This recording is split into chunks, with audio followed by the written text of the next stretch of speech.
Hello. So I just wanted to send this quick video to address something that was posed during our Sunday meeting.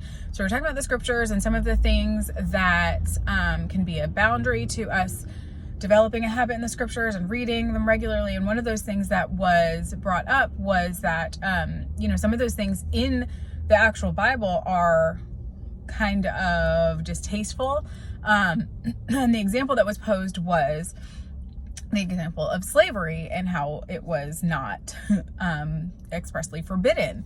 And so what I had to say about that was that there is a bigger picture here when, in the epistles of Paul, when he says slaves obey your masters, he's expressing this attitude of servanthood, of placing yourself under the obedience of an authority.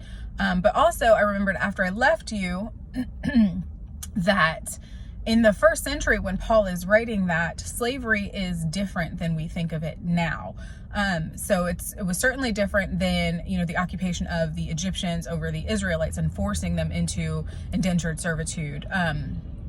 And it was certainly different than the abomination of slavery in terms of how we think of it as Americans in our history and our past. In the first century, you could literally, if you owed somebody money, you could place yourself under them and be their slave in order to pay off that debt. And once your debt was paid off, you could leave and go on about your life, or you could, place your children under the slavery, under a headmaster to, that they would care for them and feed them in exchange for work.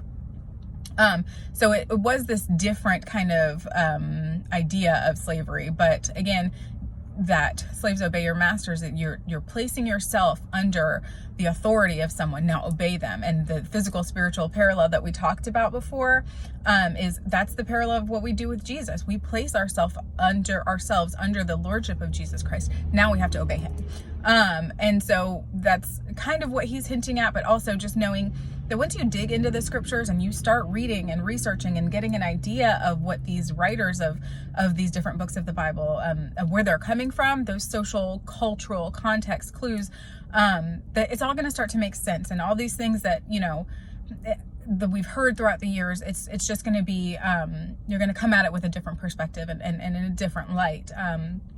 So I just encourage you all to be carving out some time to be in the Word this week, praying about that, and that's it. That's all I wanted to share. So hopefully that helps. And yeah, that's it. I will see you all Sunday. I hope you're having a great week. May the Lord bless you and keep you, and I will see you Sunday. Bye.